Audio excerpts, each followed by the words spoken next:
Hello, and you are listening to FPcast, the official podcast for Fruitless Pursuits, where we bullshit about the week in pop culture. I am Luke. And I'm Jacinta. And this week we are talking about... Movies, television, collectibles, video games, comics, books, board games, and more. It's alive! Spideys. Yeah, Spideys. Womb Raiders. Womb Raider. Raiding wombs. All the time. Coat hanger. No, let's not start the show like that. God, can you imagine if you were a first listener, it would be like, click. Well, glad I downloaded 70 megs of that. I'm just so triggered right now. Yeah, we should have a trigger warning instead of, maybe into our theme. Yeah, maybe. Weaved in there. Now, look, we're being a bit silly right now, being a little bit facetious. It's a bit of an odd week. Today is Suzanne's birthday. I think we're recording probably... well, not technically earlier than normal, but normally we've seen a big film by now. And we were going to see, I was going to see The Witch this morning, but it's Suzanne's birthday, and I ended up getting her what she really, really wanted, another kitten. So now we are kitten crazy. We've got Daisy, we've got Ridley, and we've got Driver. Yep. They're both running amok downstairs. We're going out for Suzanne's birthday. So everything's just a little bit skew-if. We're going to talk instead about a film that didn't get released here at the cinema. And also I've started a subscription service to my local chemist to have antihistamines posted to me. So I don't have to remember to go. Before I come here, just take an antihistamine. Then I can rub the cats all over my face. It's just fine. wear a surgical mask. Yeah. Yeah. It'll sound like, it'll be just as valuable. It's true. Look, you'd sound like the adults in the Peanuts. It'll be fine. So, there's all of that, but we are going to talk about the film Victor Frankenstein, which is a piece of shit, which is why I didn't get released. But it's always fun to make fun of a piece of shit. It's got James McAvoy and Daniel Radcliffe. We'll get to that later, but of course... The big news is the Civil War trailer, the Ghostbusters trailer, the second one, which was objectively far, far better according to the internet. Because it had like 100% more penis in it. Other rumours, all sorts of things, all coming up. But I just wanted to, you know how sometimes I just like to bring up a bit of a topic at the beginning of the show. Yeah. Okay. Yeah, right. Yeah, because I think what this week has shown, especially with the Ghostbusters thing, which is sort of tearing the internet apart. And there's lots of things... Tearing me apart, Ghostbusters! Tearing the internet apart, because we suddenly have found ourselves in a world where there's this divide. And I think hopefully there's a majority on the good side. Well, no, I don't even know if there's a good side, because it's... What you've got is a whole bunch of people that have that sort of Gamergate, fuck you, you fucking idiot mentality. You're trying to ruin all our stuff. We hate you. Go die, people. And then on the other side, you have that we're offended at everything. Tumblr people. This is offensive to this. And I kind of feel a lot of the time that both are kind of taking it too far. Well, there's no place for extremists. That's true. Like, be a reasonable human being that can see both sides of the coin. Well, we only have one mandate. Like, we dive into these situations. And it's not that we remain neutral. It's not that we, I think we tend to favour one side, but not in the extremity. But I think what we're here to do always is tell the truth. That's our thing. We're going to tell the truth. So if you're worried about what to think, just listen to us. Keep us in your feed. Yeah, listen to us, middle-class white people tell you exactly what's happening. Well, look, this is kind of where I'm getting at, actually. Interesting you should say that, because I feel like part of telling the truth is also very much admitting, and I've said this before, I'll admit when I'm wrong. When I've done something objectionable, I'll bring it up and I'll talk about it. Or when I say, no, Jacinta, that's nonsense. Why are you saying that? That's untrue. And then later I found out, it's true. I'll tell you. Yes. So we talked about I complained a lot about the Australian representation in films and pop culture and the shrimp on the Barbie thing, etc. And why in 2016 would people leap to those things when there's a lot more to Australia than that? I had a big rant about that. Not the first time, probably, that I've ranted about that. And then we caught ourselves talking about Irish names and went, oh, shit, we're kind of doing the same thing. Yeah? Mm-hmm. I just want to say that everybody was very polite, especially our friend Eric on the boards, who was from Sweden. Yes. Who did not call out the hypocrisy that happened in that episode when we talked about Eurovision and went straight to IKEA. Yeah. And talked about Swedish meatballs and all sorts of stupid stuff. So absolutely 100% guilty of doing what I was complaining about. And no one has mentioned it. So I feel like I need to mention it because that's part of the problem. And that's how these things happen, because you don't think about it. You just naturalize it. Now, granted, I think we kind of riffed and some of that was a bit funny. Which is more funny than just saying, put another shrimp on the barbie. That's not funny within itself. But still, it's very easy to do, and it's not fair to those people. And he probably doesn't... I mean, like, it's fine to kind of make a joke about somebody else's country and nationality, but, like, don't go to lazy stereotypes. Yeah, look, Yeah? I want to be able to make a joke about whatever. Yeah, and I mean, like, we're not saying that, they live in IKEA and whatever. Like, I would fucking live in IKEA if I could. I love IKEA. I know, It's but they prettier than just my might... house. But if that's all they hear about being linked to Sweden, then they might just roll their eyes and go, fucking, like, there's a lot more than that, obviously. And from what I gather, it probably is one of the most beautiful, like, number one places in the world in terms of standard of living, etc., etc. So, because everything's so convenient and packaged up in small boxes, flat packed. Flat packed. Everything's flat packed. But you know what I mean. So, there was that. Now, and that leads me to segue into this other thing that I thought was interesting. Like I said, slow news week, but we're going to get into Civil War in a tick. You know how we complain about pronunciations of things, Americans mangling language, etc. A friend of mine who's studying again was talking about a language professor and some things that he said, and it was very enlightening to me, because obviously language is fluid and we all do different things and it changes, and we don't say things how we used to say them, etc. So, there should be a bit more leeway.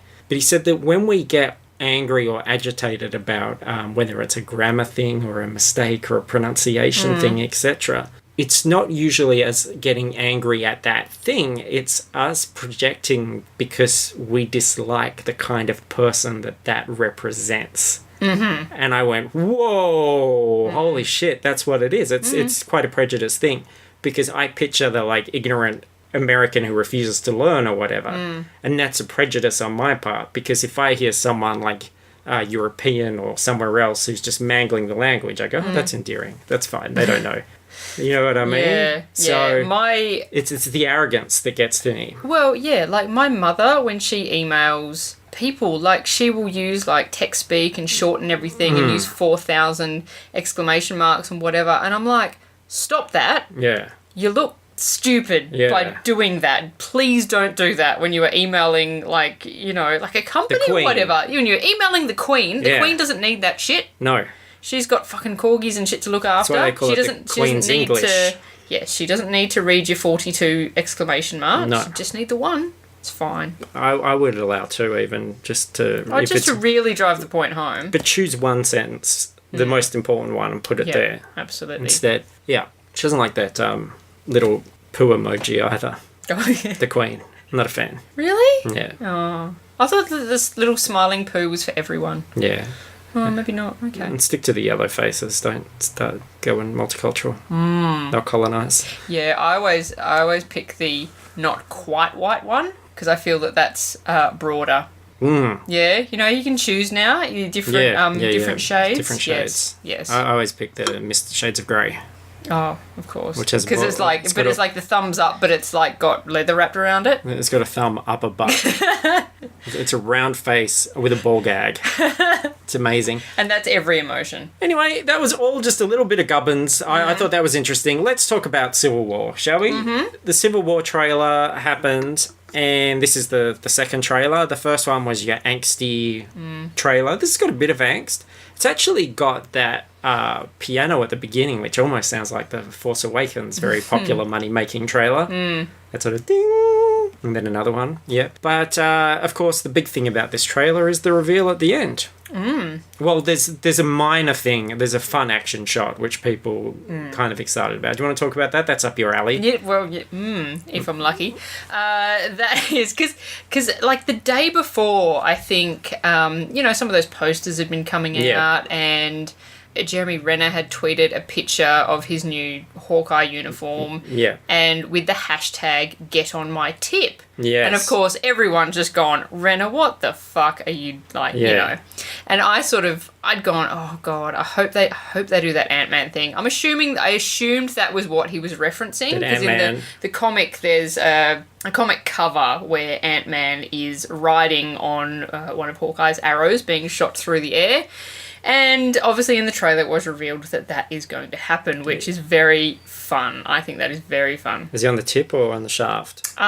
He appeared to be on the tip at the time. Was he all a quiver? Maybe. I don't know. I mean, it's a 2-second shot. You know, in context, we'll find out. Can you imagine their relationship? Like, they're on the Quinjet. Yeah. They're sitting there and Hawkeye's just like... Because I imagine Hawkeye lives pretty hard. Mm-hmm. You know? I don't reckon he takes care of himself that much.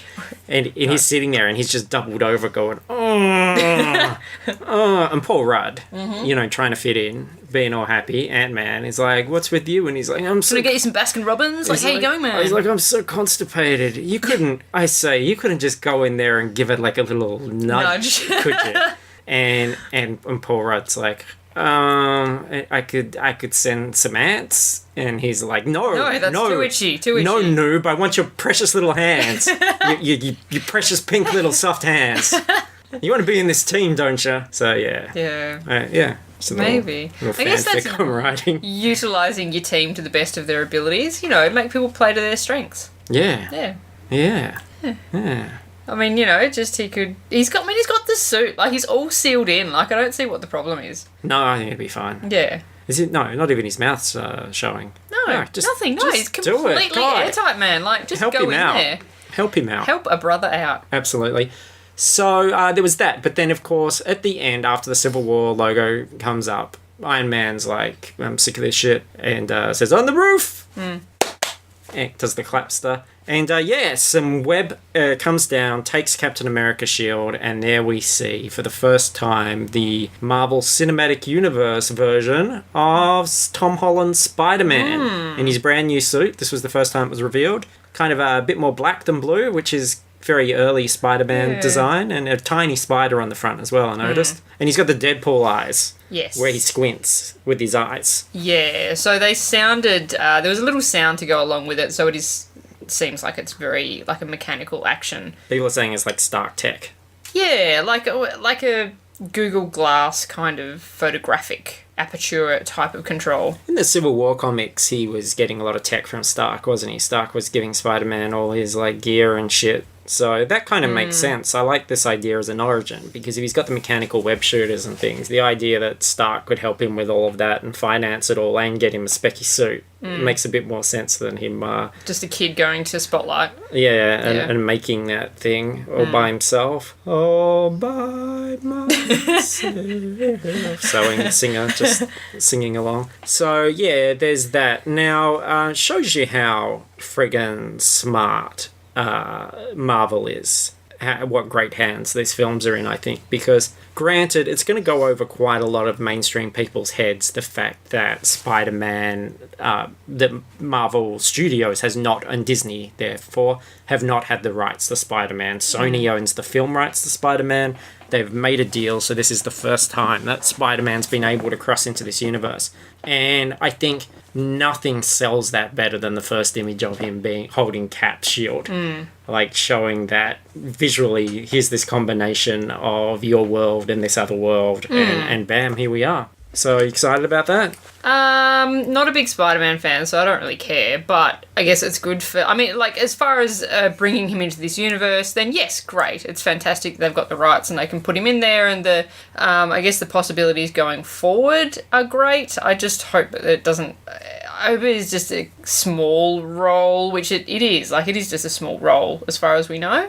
Oh, I don't know. We could be surprised. Do you think that you're not a fan just because... Spider-Man's never a character that I got into. Is that because you haven't seen him done properly? No, but I mean, even comics as a kid, like, when I was a kid, the thing that really drew me in, I always read X-Men, watched X-Men, and that was it for me. And I just never, even through all these years, nothing about Spider-Man's ever appealed to me. And I'm not just talking about the movies, but... Because we haven't really had a fun wisecracking Spider-Man in the movies yet. You know, we've Well, had there's been like I think he's had like cartoon series and a lot of and stuff like even that, like but- this the cartoon series in like the 60s or 70s was really dark and like weird. It kind of there's something very unsettling about it, like the music in the backgrounds and stuff like that.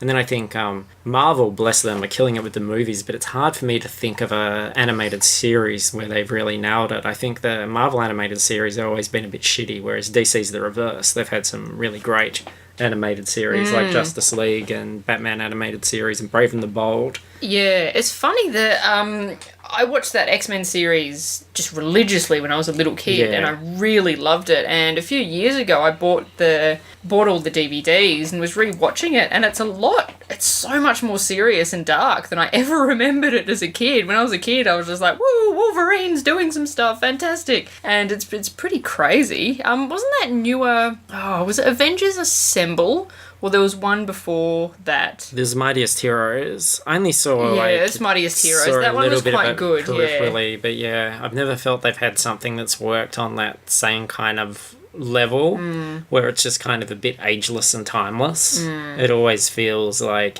like it's aimed at kids and it's watchable because you sort of know the characters, but it doesn't have that distinct style or kind of atmosphere to it that I probably would need to engage me as an adult. So the news to it all has been very, very positive. John Boyega on Instagram was very excited. This is what he said 19 hours ago. Never knew saying, "Hey everyone," would be so addictive after watching this. I'm ready. Friggin' large popcorn, hot dog, damn Slurpee, damn it. Don't talk to me when I sit down to watch this. Don't touch me. Don't breathe in my direction. This is it. Yeah, he tweeted similar as well, and he hashtagged it Team Cap. And so everyone had been, getting on his ass about that, and he would just start just retweeting people giving Tony Stark shade and just going, man, like, this is it. I'm Team Cap. You can be whatever team you want to be, but you're not moving me from here. I would say and I was like, yes! Hopefully Daisy Ridley is Team Iron Man, but I have a feeling she probably does not give a Probably shit. not. But, and also, John Boyega won it back as well by, also going to Team Cap. Team Cap is the best. And so I'm, yes, good John Boyega, good. And then he went, but really, at the end of the day, it's hashtag Team Poe. And I just went, oh. Oh my god. Could you get any better? Well, either way, he's serving his Disney corporate masters. He sure is. By contributing to the So promotional I feel like they're probably not having to work too hard to get him on board. machine. And and I'm still Team Tony, your Team Cap. We're just going to hang in there. At least I know we've got Spider-Man now. So that's another Great. feather in my very fabulous feathery cap. Enjoy your 16-year-old kid. Ooh. Ooh, that's a low blow, Cap. Low blow. So, it got me really thinking because the internet is positive about this one. This is one that they're going for, though they turned on Age of Ultron. And they're turning on other things. It's so hard to decide, what do they like, what do they not like, because everything is big blockbustery, like everything's the same, really, objectively. I saw on some group the other day where it was like, hey, let's just like order all the Marvel movies and put them in, and someone had put like the first Iron Man movie as like the third or fourth worst, and I was like, fucking, what are you doing? It's interesting that I feel that a lot of this angst comes from, and we're going to talk about this with Ghostbusters obviously as well, because there's so much nerd angst about that, is they want these movies to be so much more than these movies are actually ever intended to be. Because they are adults who like nerdy things, there's an insecurity about that as opposed to accepting these things for the kind of fun blockbuster thrill rides that they are. And I don't get that. It's like they want to feel like these movies are serious and important, but that's never been the goal. Yeah. And they try and talk about them as if there's these layers of complexity that... And look... They're not fucking Schindler's List, guys. No, and I agree that you can do an academic reading of anything. You can do a reading about... You could write an essay about gender or whatever on any of these things. But they do on that Tumblr. Doesn't mean that they're inherently complex films in what they want to do. I think they're complex as cultural artifacts. But it's one of those funny things because people don't, like mainstream, don't embrace all those like Oscar kind of films that are doing important big things. And they want to try and believe that those things are coming from their genre crap. And that's kind of bizarre to me. And something that really resonated with me, and I found this just accidentally, we were talking about Idris Elba at work. And with a colleague who hadn't seen the Thors or anything like that. And I said, oh, he's got a really cool armor as Heimdall. You got to see this thing. And showed that. And I found this article at Cinema Blend. And it's Idris Elba talking about having to do reshoots for Thor. And really, or for Thor 2, and really not enjoying it because it says here he had been in South Africa for 8 months and had to jump back into Thor reshoots the day after arriving back in England. And so here's some real perspective. And in the actual scene, my hair was different. My sigh, I was like, this is torture, man. I don't want to do this. My agent said you have to. It's part of the deal. I'm actually falling down from a spaceship, so they had to put me in a harness in this green screen studio. And in between takes, I was stuck there. Fake hair stuck on my head with glue, this fucking helmet while they reset, and I'm thinking 24 hours ago I was Mandela. Then there I was in this stupid harness with this wig and this sword and these contact lenses. It ripped my heart out. Yeah. Totally reasonable human reaction. And you can imagine the frustration of, this is the thing that people are going to know you for. Yeah. And you do the serious things and the challenging things and the interesting things, and people won't see that. Now, the reason I chose this was the Cinema Blend, the next paragraph, as they react to what he said. I think he's being totally reasonable and candid and honest, and you go, yeah, shit, I still enjoy those movies, for sure. Yeah. And I love him as Heimdall. I want to see him be Heimdall, but I can understand that frustration. Cinema Blend says, I'm sorry, Idris Elba, but there's no way to sell those comments in an interview without coming off like a pretentious, highbrow jerk. Like, this is a world that is post the prequel trilogy where there was a lot of very serious actors going, hey, this was kind of silly and this doesn't really align with who I want to be as an actor. And people are forgetting that and going, no, Idris Elba, put your stupid hat on, dickhead. Yeah. Like, just fucking be a grown up and recognise that, like, it's not a fun summer camp for a lot of these actors. They do have to do dumb shit they don't really want to. But Elba, with his public comments, is biting a hand that continues to feed him, complaining that he'd rather make an important movie no one will see versus the blockbuster for which fans are clamouring. For the record, Thor: The Dark World earned $644 million globally, while Mandela banked 27.3. And Thor: The Dark World was fucking unwatchable. So who cares? This is what I mean about this, like, complete nerd insecurity. This is what I'm sort of driving at. This idea that there are certain things that they all agree is pap. But then there are other things that are, like, you can't diss this because it's a house of cards. Like, once you know, or even better, let's go modern, it's a Jenga tower. So if you take out that piece, the whole thing could fall down. Yeah, and like if you start to go, yeah, like, it is fucking stupid for this actor to be in this big plastic helmet hanging from a thing instead of being Nelson Mandela, and, you know, that's the thing that everyone will go and see. You threaten blowing the whole system. And I mean, it's different. I think it's different for Idris Elba anyway. Like, he'd been in, like, Luther previous to this. He already had a decent career. He had some fame.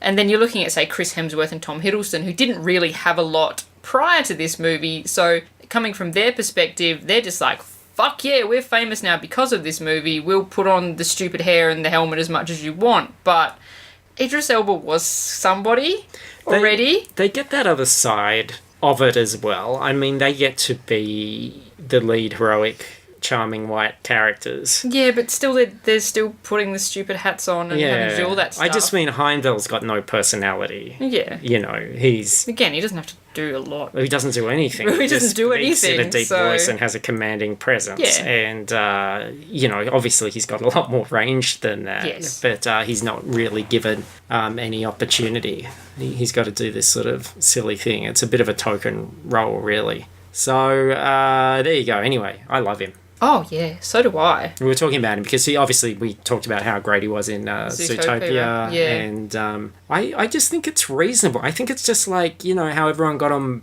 Daniel Craig's back about his comments after Bond, but that's the reality. Like, and when he clarified later, he said, that's like asking someone who had just run a marathon, are you ready to do another marathon? It's like, no, I'd like fucking rather cut my own throat. Like, that's the last thing I want to do right now. And you can understand that. That's very human reaction. And just because we enjoy these things and these characters, and it doesn't matter that, like, it fucking feeds them or they don't, and that he got paid for whatever. Like, one, we know they're not huge amounts that people are getting paid for these sorts of things anyway. And two, like, what's it fucking matter? Yeah. That doesn't mean you can't have a comment about it or feel it. Well, yeah, like, that's so human. Like, surely that makes him more endearing. I don't know. Like, they're not just a corporate robot going, the movie was a wonderful experience and I can't wait to get back on the next one, blah, blah, blah, blah. No, that's real. And that's the industry as well. Like, that's the trap you're in, isn't it? Like, you've got to do those big ones to enable yourself to do the small ones. It's like... Yeah, well, that's what Heath Ledger used to do. It was one for me, one for them. Yeah, or like Miles Teller. Yeah. But you can't pretend that... Whiplash isn't like the better movie, even though no one saw it and he didn't make any money. Yeah. Anyway, so I guess sort of along these lines, the Ghostbusters got a second trailer, the international trailer, which had quite amusingly, like, the changes that are in there are... So minor. They are minor. I got about 3/4 of the way through the trailer and went, this is the same trailer. There's nothing. And then it was like there was a couple of extra gags, and I was like, oh, okay. There's a little bit more Chris Hemsworth. Okay, that's fine. There's the boob drawing gag, the stage diving gag, and the pushing the pool door gag.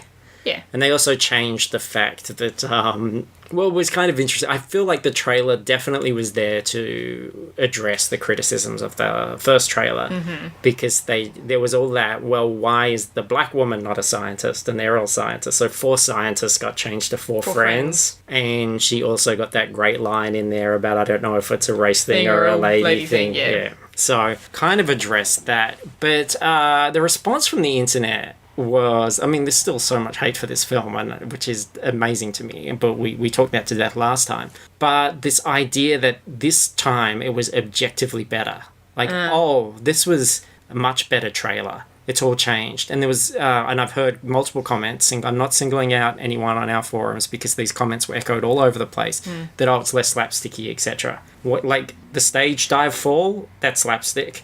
The pushing the pool door, that's slapstick. Yeah. Granted, drawing the boobs wasn't slapstick, but it's still... But yeah, granted the race and gender stage dive joke is probably a little bit more in line what I expected the movie to kind of be, and it was a little bit less broad than the original slapping joke. It's still the same tone, and I still laughed at both of them in the exact same way. Same movie, same characters, same tone, same everything. Yes. Like, to say it's objectively better is crazy, because it's really just coming down to, that joke hit more than the other joke hit for you. Yes. So, it's the same film. And if you hadn't seen that original trailer, you would have no context, and people would be bitching about this trailer.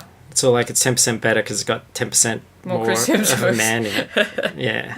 10%. Oh, and he's making a boob joke. So that's very funny. I did like his boob joke. Oh, look, it was a good boob joke. I'm very thrilled that he's Australian. Yes. In it. And I love that sort of endearing... I have totally well-intentioned. I have no idea that I'm doing something that could be potentially offensive. Yeah. And the way he sort of ups that ante with his comment afterwards is really good. Yes, so. Yeah. I was trying to think of anyone else they could put in that role that would really have that kind of cheery naivety like he would. And I couldn't really think of anybody else that I think would be more perfect. I think it works well as an Australian thing, for sure. So, look, we talked it to death last week. I don't want to dwell on it. I just want to reiterate that it's the same fucking trailer, folks. And then the last bit of news, interesting little bit of news, that Tomb Raider. They're talking about a reboot Tomb Raider movie. Angelina Jolie, of course, played the Tomb Raider many a moon ago. Now this will be the younger, sort of scrappier, not as busty Tomb Raider as seen in the recent video games of the last few years, which are quite good. And rumour is Daisy Ridley is in talks for that, which... Well, she's the young dark-headed girl of the moment, so I would be surprised if she wasn't, to be honest. And she's English. Which does help. Yeah. And maybe she'll finally teach Americans that it's Lara Croft and not Laura Croft, because I hear them say Laura so many times on podcasts and things. Come on, get a name right. She's an icon. She's been around forever. I actually think that this is all part of a... Because it's interesting, because when you talk about gender reversal recasting and stuff, it's like, oh, well, how would you feel if it was a male Tomb Raider? Nathan Drake. Yeah, that's literally Uncharted. It would be Uncharted. Yeah. And, okay, well, what about a female Indiana Jones? Well, that is Lara Croft, so it's all there. Yeah. And then that makes me think she is determined to follow the Harrison Ford career.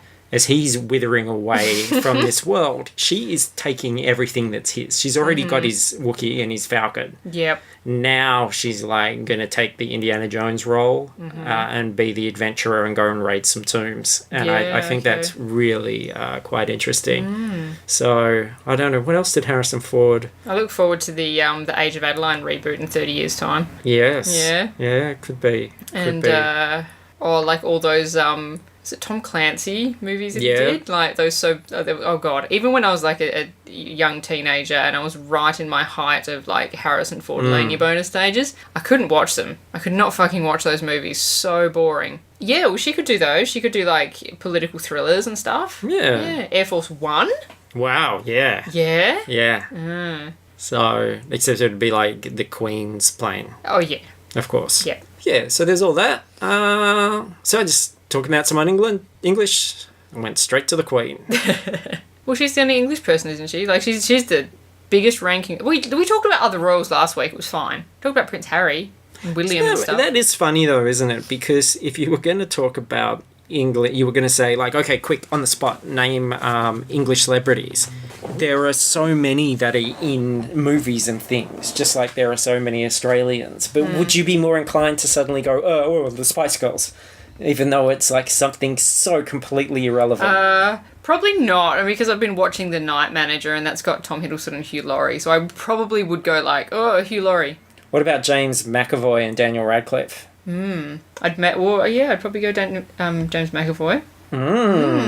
Interesting. Well, speaking of which, that's the film we're going to talk about today, is Victor Frankenstein. Yeah. Now, film is a very loose, it's a very generous term when applied to this movie. It's a very loose stool, yeah. This film. It came out in America at Thanksgiving. Yeah, last year. And was supposed to be released here, got pushed back, and then just removed entirely. Yeah, I was surprised that it kept appearing on the upcoming movies list. It just kept getting pushed back, and then it just disappeared, which I had expected it to do ages ago, but finally it was put out of its misery. I thought Ant-Man was going to have to crawl in there and push it out at one stage. So this is yet another reimagining of the Frankenstein tale. Frankenstein, if you listen to a lot of earlier episodes of this show, it was something that we've talked about a lot in the past. When Cumberbatch did the Frankenstein National Live Theatre, I read the book for the first time, and the book is brilliant, and it's very much a psychological thriller, and it's really about these two people, the monster and Victor, who just fucking love/hate each other. And the monster is eloquent. The monster gives as good as he gets in terms of all the dialogue, and is very philosophical, and it really is a philosophical battle, and it's about two people that have made each other just absolutely fucking miserable, and there is no way for them to escape the cycle without dying, essentially. Like, there's no one can win this thing. Also, what's interesting in the book is the creation of the monster. There's no lightning or he's alive or anything like that. It's almost like a kind of drunken bender, and you don't really... The book doesn't really focus on it so much. Yeah. Like, he does it, and then he wakes up and he's like, oh, fuck, what have I done? And then he sees the monster and he's like, oh, shit, yuck. No, that's awful. fuck off, and like closes his door and runs away and stuff, and the monster gets upset and ends up trying to take away everybody that Victor loves from him. So it's a really intense story. This has nothing like that at all. Yeah, I think I'm willing to accept that the Frankenstein sort of story has split off into two tangents as far as popular media goes, like because the movie was so popular that it's rewritten the book. Yeah, and this is definitely far more based on Hollywood Frankenstein than anything to do with the book. So, I'm not too hung up about that, even though obviously it just has absolutely fucking nothing to do with the actual Frankenstein story. The problem I do have with it is that the script is fucking awful, even despite not being particularly referential to Frankenstein. It just is fucking boring. Like, I'm willing to go along with it if they give me an entertaining story, an entertaining ride, even if it's not faithful to the source material, but it was not that. And it focuses on Igor, initially, even though it's called Victor Frankenstein. Now, Igor, the assistant character, the Hunchback, who is not in the book, it was never in the book, but he's Yeah,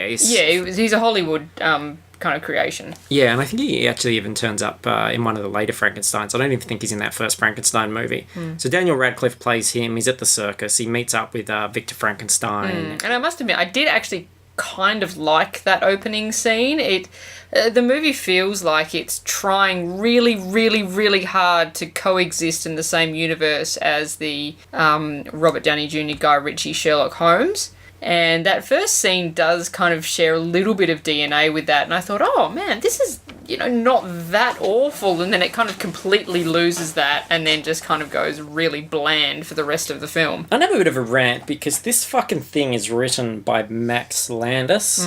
Now, Max Landis is the guy that, after Force Awakens, got on YouTube and was like, raise a Mary Sue and she's too good at everything and I don't like her, etc. And had a big bitch about that. Now, I understand that you don't need to be a chef in order to know that someone shat in your pie. Yes. But that said, like, what he does with the characters in this fucking thing, like, if this is his idea of how characters should be handled, then fuck him, because if he thinks, like, Daisy Ridley is a Mary Sue, fucking Igor gets an extreme Hunchback makeover about...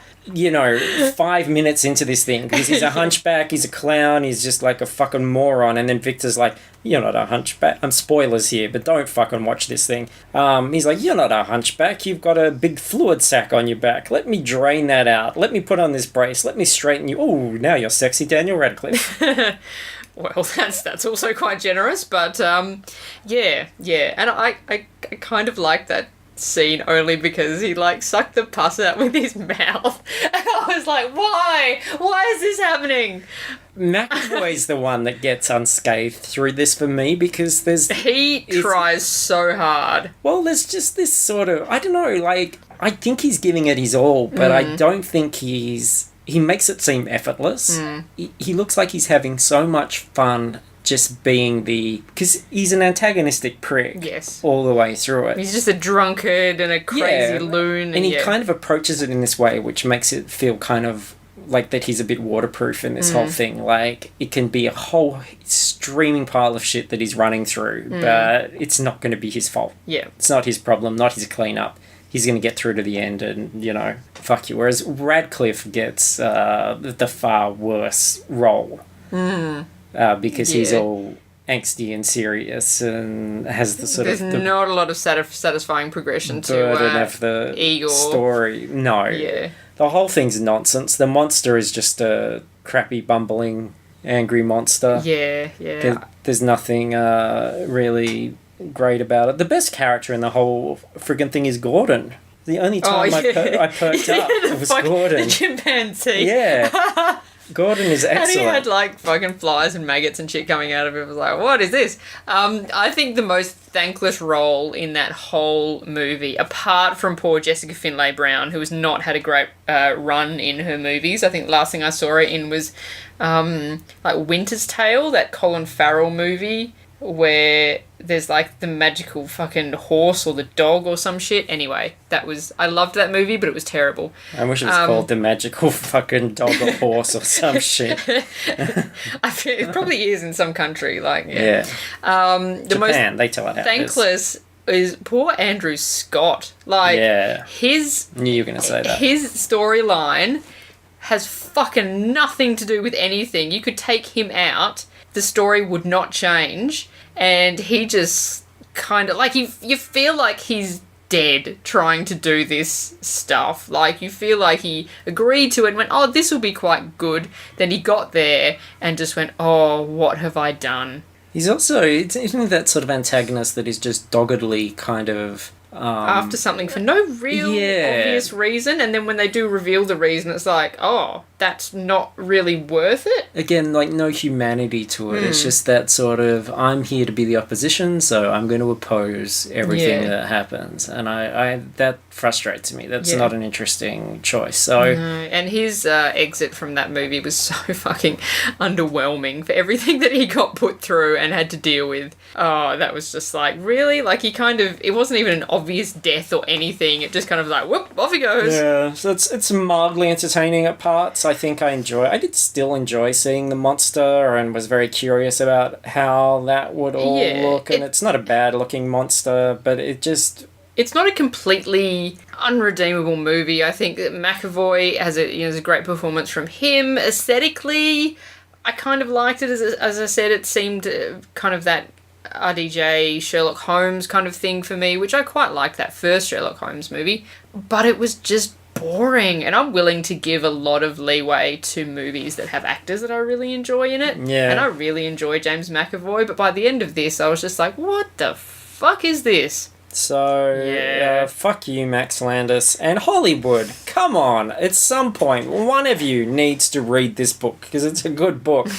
But fuck, even Kenneth Branagh fucked it up. Like, he came closest to the book, but even he didn't get it right. Like... He tried to make Victor such a sympathetic character and kind of almost a heroic character. And that's bullshit, because Victor's a dirty dick. Mm-hmm. And, so I guess McAvoy was probably the better Victor in that respect. Yeah. But just bogged down with all this other crap that had come out. So that's a shame. It's been a bit of a quiet couple of weeks for movies, really. I did desperately want to see The Witch, so it's a bit of a shame. I missed that this morning, but I think next week's quite quiet too. Not for you, dear listener, because you can go and see Zootopia, I believe. Yes! Oh, go and see Zootopia.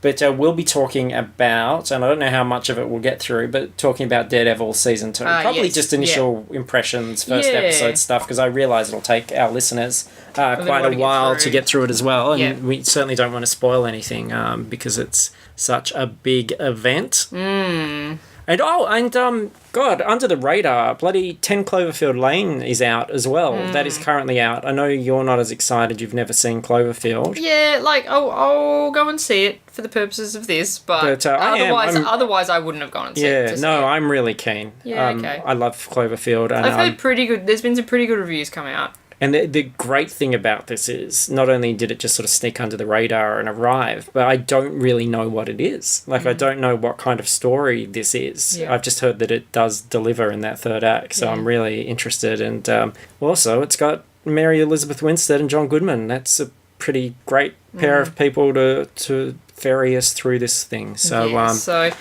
maybe another slow week next week, but the week after...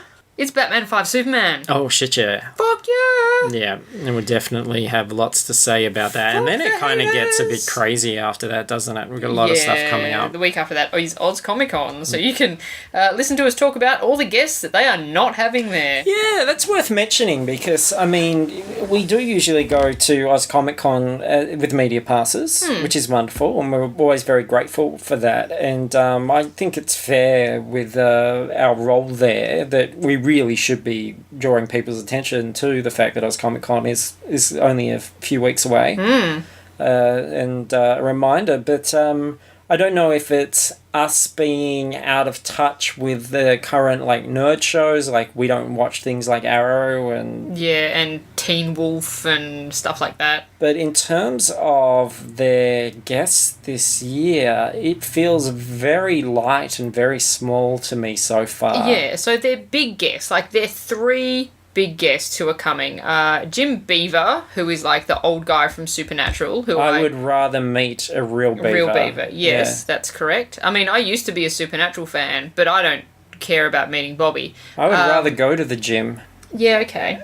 And look at the beavers. The gym's fun, Luke. The gym beaver. Lucy Lawless, which is great. Like, okay, Xena, cool. Yep. She's been in Xena, she's been in Spartacus, she's done a whole bunch of other things. Great, fantastic. I think she's an interesting get. I think that's cool, but she's just not the sort of person that I'm not excited. No, I'm not going to go meet her. Yeah, no. But, you know, like, great asset. Be fine. We'll go hear a talk. The third one is Carl Urban, who I love, but this is his 3rd trip to Perth. He's been to Supernova twice before.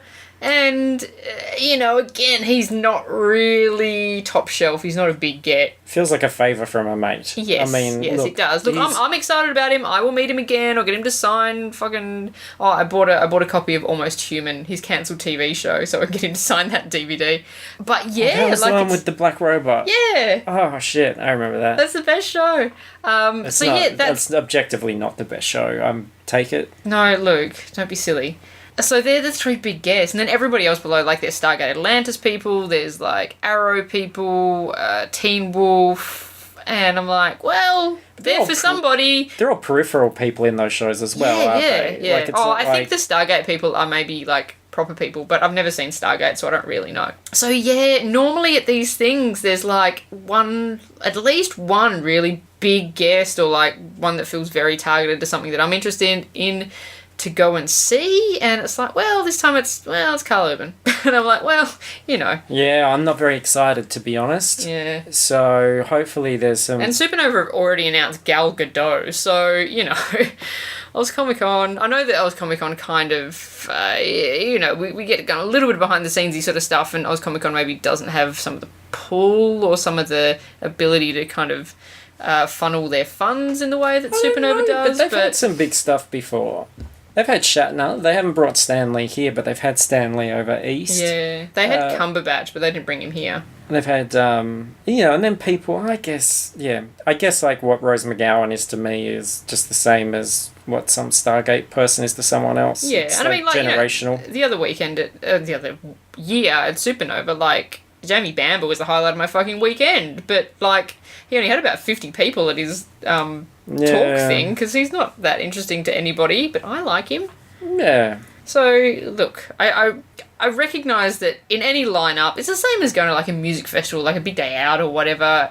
They're not going to be specifically tailored to you all the time, and I do understand that, but it is a little bit disappointing that, like, I consider myself to have a fairly broad kind of popular culture interest, especially as far as TV and stuff goes, and to just not really have kind of a hook in there just seems when every year there's at least someone. It's not even about appealing directly to me. I just feel like it's about having that scale of event which makes it really feel like it's something. Like, I had no desire to meet William Shatner, but the fact that they had big. Shatner there was like, okay, this is an event. Like, there's stuff happening. You've found somebody, you know.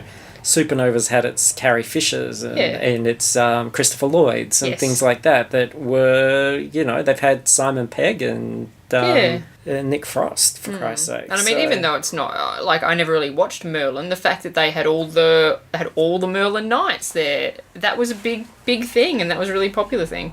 Why don't they have a after dark sexy show called Merlin Nights? I imagine that, I don't think many of them are working that much now, so they probably would do it. Oh, what an industry. What a horrible, horrible industry, really, isn't it? Yeah, although the main guy who played Arthur is now in a remake TV show of... Oh, is it The Exorcist? It's called Damien. Is that... That's Omen. Omen, yes. The Omen, yeah. They're doing like an Omen TV show called Damien.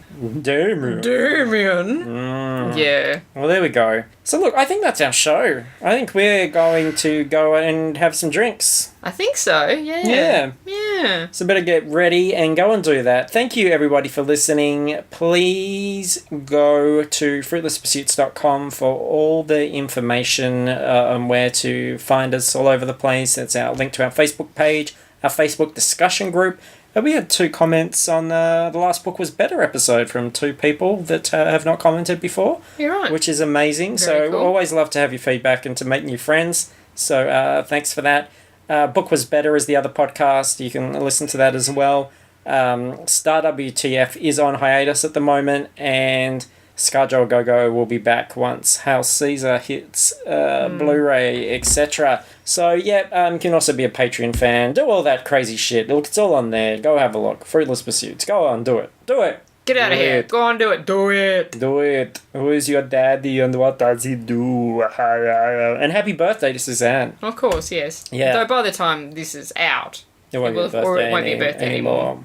Yeah. Yeah, maybe we should just go and say it to her in person. Oh shit, okay. Now? Yeah, probably now. Alright, so Okay. guys, we're Okay, gonna bye. do that.